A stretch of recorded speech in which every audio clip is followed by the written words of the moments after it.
सर्वे भवन्तु सुखिनः, सर्वे सन्तु निरामया, सर्वे भद्राणि पश्यन्तु, मा कश्चित् दुःखभाग् भवेत्।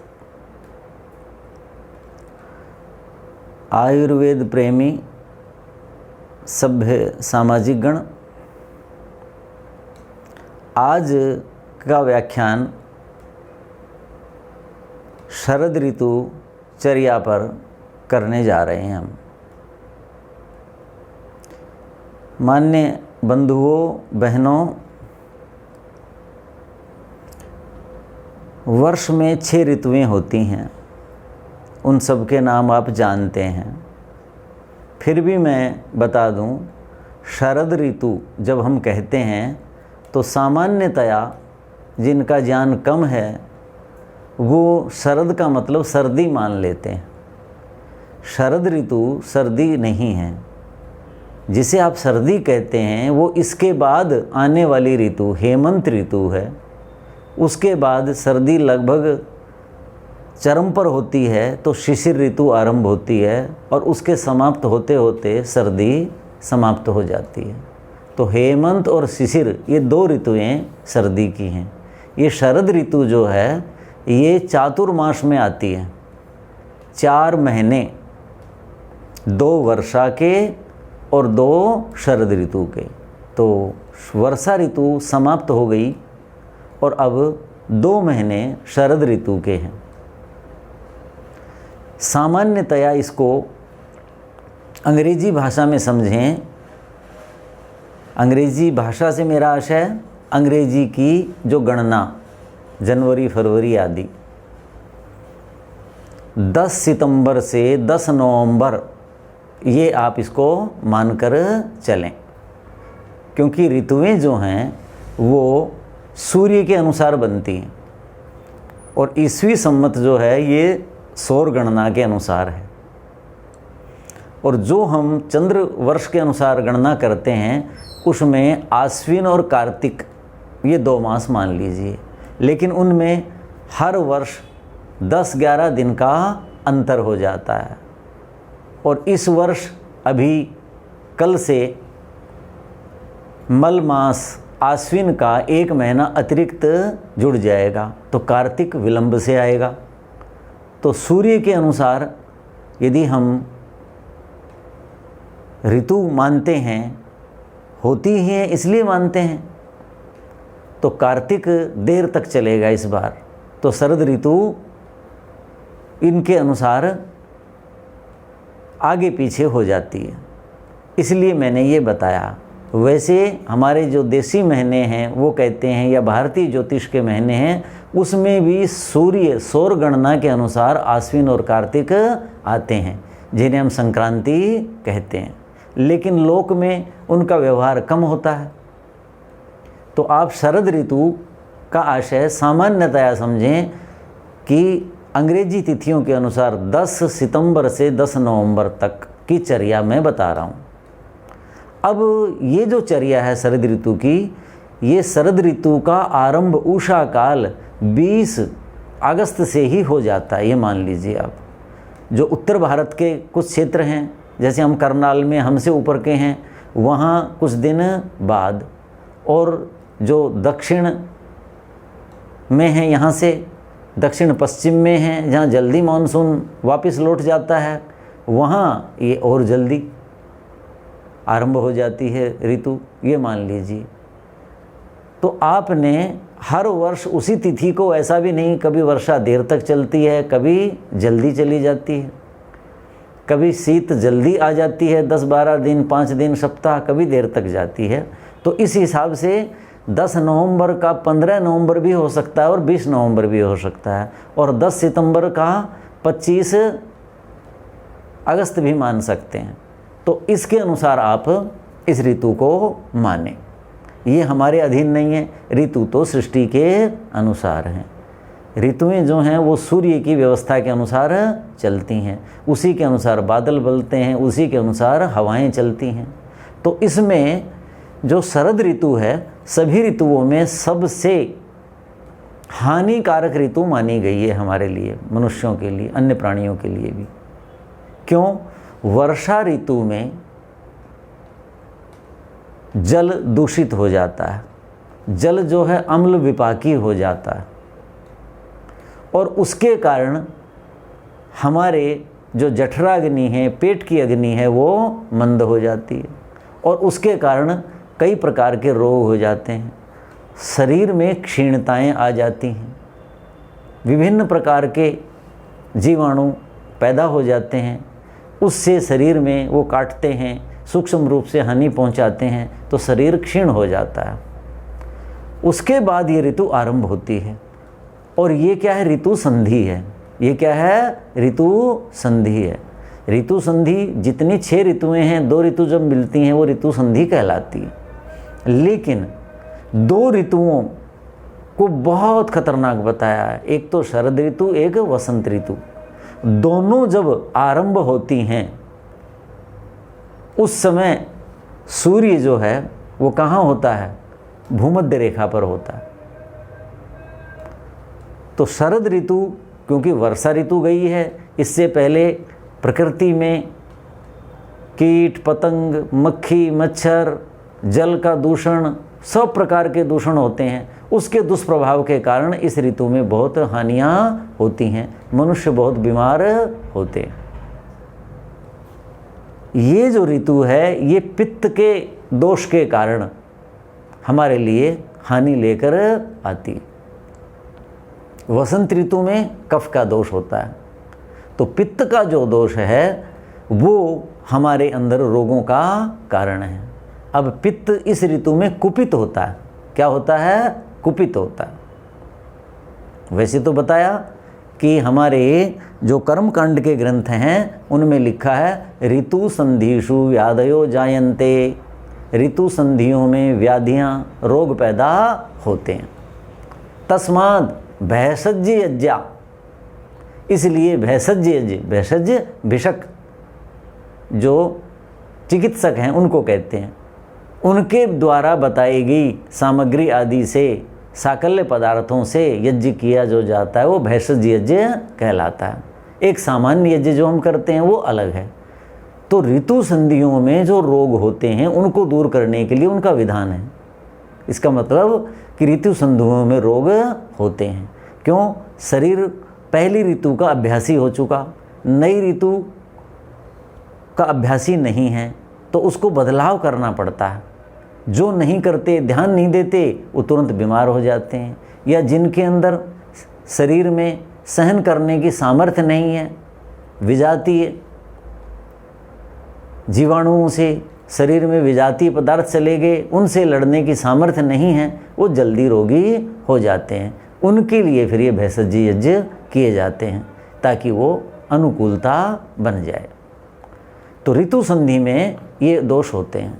तो पहली जो ऋतु है उसके 1 सप्ताह जब वो बचा है, तभी से अगली ऋतु के लिए आपने तैयारी आरंभ कर देनी है। अर्थात अगली ऋतु में, वर्षा ऋतु यानी 20 मैंने बताया अगस्त, 25 अगस्त के आसपास ही आप अगली ऋतु के बारे में जान लें और उसके बारे में भोजन आदि की जानकारी प्राप्त करके रखें और धीरे धीरे उसका प्रवेश अपनी दिनचर्या में करा दें। और वर्षा ऋतु अब चली गई है, अब शरद ऋतु आरंभ हो गई है, तो एकदम से न छोड़ें उसको। 1 सप्ताह आने वाली ऋतु में भी पूर्व जो ऋतु है, जैसे वर्षा ऋतु थी, अब शरद ऋतु आरंभ हो गई है, तो इसका अन्नपान, जीवन की दिनचर्या आप रखें और धीरे धीरे उसको छोड़ें, नहीं तो शरीर उसको सहन नहीं कर पाता और हम रोगी हो जाते हैं।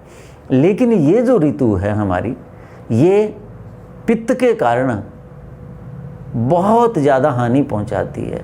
अभी मैंने बताया वर्षा ऋतु में जल अम्ल विपाकी हो जाता है, यानी उसका विपाक जो पाचन है वो भी अम्लमय हो जाएगा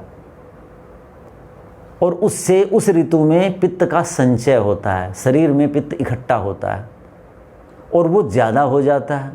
तो शरद ऋतु जब आती है तो उस समय क्या होगा? वो कुपित हो जाएगा, वो क्रोधित हो जाएगा।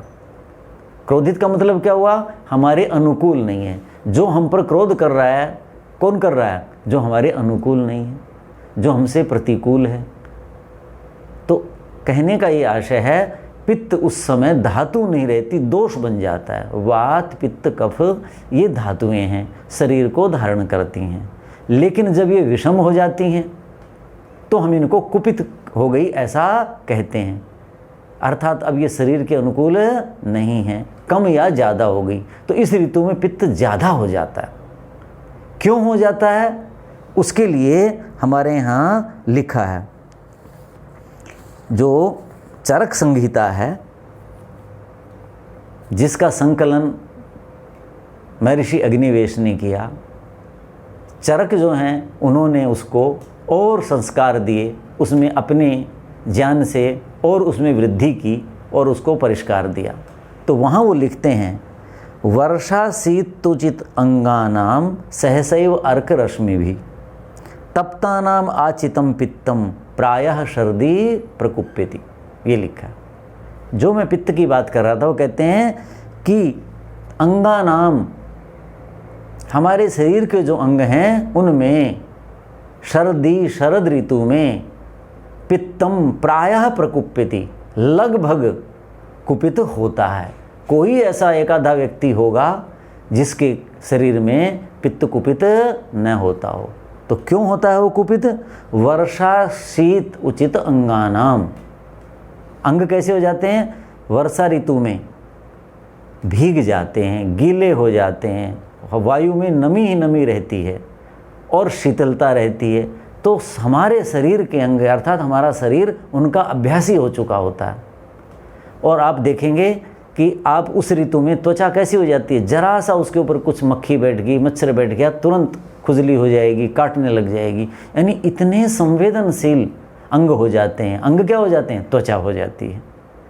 तो उसकी जो अभ्यासी त्वचा है, उस त्वचा के अंदर विद्यमान जो अंग हैं, कहते हैं जब वो सहसैव अर्क रश्मि भी, अचानक सूर्य की किरणों से वो तप्त हो जाते हैं, तपते हैं, तो पित्त कुपित हो जाता है। अचानक क्यों तप्त होते हैं? कि श्रावण में तो बहुत ज़्यादा बादल होते हैं तो सूर्य दिखता नहीं, लेकिन उसके बाद भादों में कुछ कुछ दिखता है। और आसमान में जो धूल थी, जो मिट्टी थी, जो अन्य कण थे, जिसके कारण सूर्य की किरणें पूर्ण रूप से हम तक नहीं पहुंचती थी, वो किरणें भी आसमान के साफ होने से हमारे शरीरों पर पड़ती हैं। और जो बादल थे वो छट चुके और उधर आसमान साफ हो गया। तीसरा, हमारे शरीर की जो त्वचा है वो वर्षा के समय भीगने के कारण बहुत कोमल, बहुत संवेदनशील हो गई है। वो जो सूर्य की किरणें पड़ती हैं जी, जिसे अल्ट्रावायलेट आदि जो भी नाम देते हैं, उनके अंदर अलग अलग जो भेद हैं, कहते हैं वो हमारे अंगों को जला डालती हैं। आपने देखा होगा, किसान परिवारों को देखो हैं जो इस ऋतु में फसल काट रहे हैं। जैसे इस समय बाजरे की कटाई आरंभ हो गई है, ज्वार की होगी, उसके बाद अन्य चीज़ों की होंगी। जो इस समय धूप में जा रहे हैं, चाहे मजदूर हैं, चाहे किसान हैं, या अन्य किसी कार्य से जा रहे हैं, कुछ समय के बाद उनके चेहरे, उनका वो शरीर का भाग जिसके ऊपर सूर्य की किरणें कैसी पड़ रही हैं, सीधी पड़ रही हैं, वो काले पड़ जाएंगे। इसका मतलब क्या है कि त्वचा की जो कोशिकाएं हैं उनको सूर्य की किरणों ने जला डाला। काली नहीं पड़ रही, वो जल गई हैं। क्यों? कि बहुत कोमल त्वचा हो गई थी, इसलिए ये स्थिति आ जाती है। आप देखिए, इस समय जो सूरज है उससे ज़्यादा गर्मी मई जून में होती है, लेकिन उस समय त्वचा काली नहीं पड़ती, जलती नहीं। क्यों नहीं जलती? क्योंकि उस समय वायुमंडल में धूल मिट्टी के कण बहुत ज़्यादा होते हैं, तो सूर्य की किरणें उस रूप में नहीं आती हमारे शरीरों तक। दूसरा, उस समय शरीर की जो त्वचा है वो जल के कारण गीली नहीं हुई होती, बहुत कोमल नहीं हुई होती, इसलिए भी वो उतनी हानि उस समय वो किरणें त्वचा को नहीं कर पाते। तो ऐसी स्थिति में कहता वर्षा उचित अंगानाम, वर्षा और शीत से जो अभ्यासी हो गए थे उसी वातावरण में रहने के ऐसे जो अंग हैं उनके ऊपर सहसे अचानक सूर्य की किरणें पड़ने लगती हैं इस ऋतु में, और उससे जो तप्त होते हैं शरीर के अंग, तो प्रायः करके पित्त कुपित होता है। तो देखो ये कैसे कुपित होता है कि आप देखो कि कोई व्यक्ति काम कर रहा है और काम करते करते उसके छाले हो गए, और छाले हो गए और उन छालों को आप गर्म पानी से करने लगो सिकाई, या उनको क्या करने लगो, कोई गर्म चीज़ लगा दो, तो कितना कष्ट होगा। यही स्थिति ये है, वर्षा ऋतु में पित्त संचित हुआ, अब पित्त कुपित हो गया, सूर्य की किरणें फिर ऊपर से गिरती हैं, तो यही हो गया ना कि पहले ही गर्मी थी, जैसे छाला किससे हुआ, गर्मी से हुआ। बहुत ज़्यादा कोई कस्सी चला रहा है, बहुत ज़्यादा कोई ऐसा काम कर रहा है, दौड़ लगा रहा है, तो गर्मी के कारण वो छाले पड़ते हैं, और उनके ऊपर आप और भी कोई गर्म चीज़ डाल दीजिए, गर्म पानी, गर्म चीज़, तो कितना कष्ट होगा। तो वही स्थिति इस समय है शरीर की। तो पित्त था, ये समझो छाला है, ये उसके अंदर गर्मी के कारण ये हो गया, और उसके ऊपर सूर्य की किरणें पड़ गई त्वचा के ऊपर, उस पित्त के ऊपर, तो वो कितना कष्ट देगा। तो वो स्थिति हमारी इस समय हो जाती है। तो फिर क्या करना है, कहते हैं भाई इन चीज़ों से अपने आप को बचाने के लिए आपने क्या करना है, ये बातें बताते हैं। कहते हैं देखो, तत्र अन्नपानम मधुरम, इसके लिए आपने जैसे छाले हो गए तो गर्म पानी से नहीं सींचते, क्या करते हैं, ऐसी औषधियाँ लगाते हैं जो आपको शीतलता देती हैं, जिनमें ठंडक होती है। तो अब आपके शरीर में पित्त का मतलब जो इकट्ठा हुआ वो छाले हो चुके हैं, ये मान लीजिए। तो वहाँ क्या करना है, अन्नपानम मधुरम, अन्नपान कैसा होना चाहिए, मधुर होना चाहिए।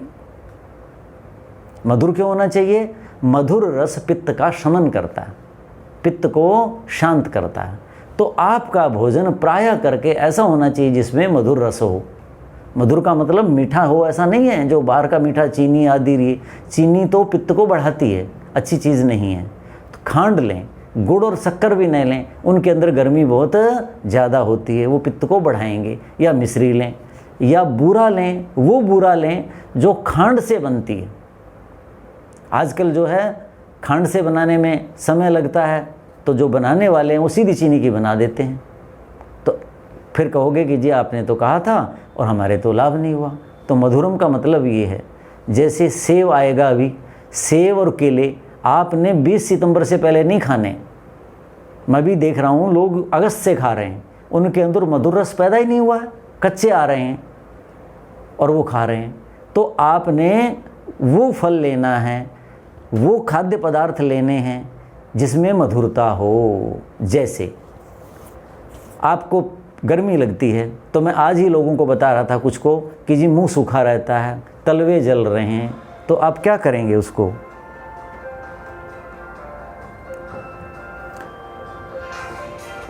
कि आपने क्या करना है, पानी के अंदर खांड भिगो के रखनी है, और हो सके तो कोरे बर्तन में या चीनी बर्तन में या फ्रिज में भिगो के रख दीजिए। जब पिएं तो उसका कुछ पानी डाल लें, और उसमें तीसरा हिस्सा यानी 2 हिस्से यानी 60-65%, 70% जल रखें, और 30%, 35% दूध डाल दें, उबल करके ठंडा हुआ, उसमें अपने स्वास्थ्य के अनुसार खांड मिला लें, जो खांड का पानी रखा था, और उसको पिएं। तो क्या होगा, आपका पित्त का शमन हो जाएगा। जिनको बहुत ज़्यादा कष्ट है वो क्या करें, वो जो पानी आप भिगोते हो, खांड भिगोते हो पानी में, या पानी ठंडा रखते हो, उसमें सूखा जो आंवला आता है, नया आंवला नहीं, ये कच्चा है। आज कोई लोग पूछने लगे जी नया आंवला ले लें क्या, मगर नहीं, ये तो बहुत कच्चा है, ये दिसंबर से पहले नहीं खाना, या 20 नवंबर से पहले तो खाना ही नहीं है। तो उस आंवले की 2-1 कली जो फट जाती हैं, आपने देखा होगा, वो डाल दें, और उसके कारण उसका रस निकल जाएगा। तो वो डाल लिया करें, और उसका रस खांड मिला करके ले लें, उसमें आप दूध न मिलाएं। दूध मैं इसलिए कह रहा हूँ, दूध शीतल होता है, और दूध जब शीतल जल के साथ मिलेगा और उसमें खांड मिली हुई होगी, बूरा मिली हुई होगी या मिश्री मिली हुई होगी, तो वो पित्त का शमन करेंगे। और पित्त के कारण जो शरीर में आपके क्या आ गई है, मुंह में खुश्की आ गई है, तलवे जल रहे हैं, पिंडलियाँ जल रही हैं, वो सारी चीज़ें धीरे धीरे शांत हो जाएंगी।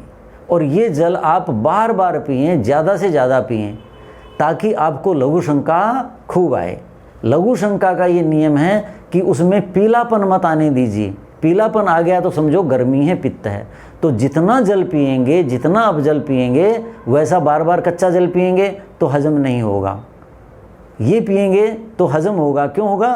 कि इसके अंदर मधुर रस है, तो पाचक रस निकलेंगे और वो पचाएंगे और पित्त का शमन भी कर देंगे। तो ये मैं कहना चाहता, अन्नपानम मधुरम लघु। अब मैंने दूध कम बताया, जिनकी पाचन शक्ति अच्छी है वो आधा दूध कर लें और आधा पानी कर लें। लेकिन मैंने तीसरा इससे इसलिए कहा कि आजकल शारीरिक श्रम लोग नहीं करते, बहुत कम करते हैं। एसी में बैठे हैं, छाया में बैठे हैं, छाया में काम कर रहे हैं, वो तो मिला लें 30-35%। और जो शारीरिक श्रम करते हैं, बाहर धूप में जाते हैं, वो आधा दूध और आधा पानी मिला लें। तो लघु का मतलब क्या? हल्का भोजन लेना है आपने। कैसा लेना है? हल्का, जो पच जाए। जैसे आप सब्जी खाएं तो तोरई की खाएं, लौकी की खाएं, दाल खाएं तो मूंग की दाल खाएं। यानी जो सुपाच्य भोजन है वो लेना है। और कितना लेना है? आपको मान लीजिए भोजन की जितनी आवश्यकता है उसका 90 या 85% ही भोजन लें। आपकी इच्छा बनी रहनी चाहिए, क्योंकि जठराग्नि मंद हो जाती है। अब वो क्यों मंद हो जाती है इसके बारे में मैं बताता हूँ कि देखो क्यों मंद हो जाती है। जबकि पित्त तो पाचक रस है। आपके मन में प्रश्न आता होगा कि पित्त तो पाचक रस है, पाचक रस होते हुए भी ये पित्त कुपित हो गया और फिर जठराग्नि मंद क्यों हो जाती है इस ऋतु में?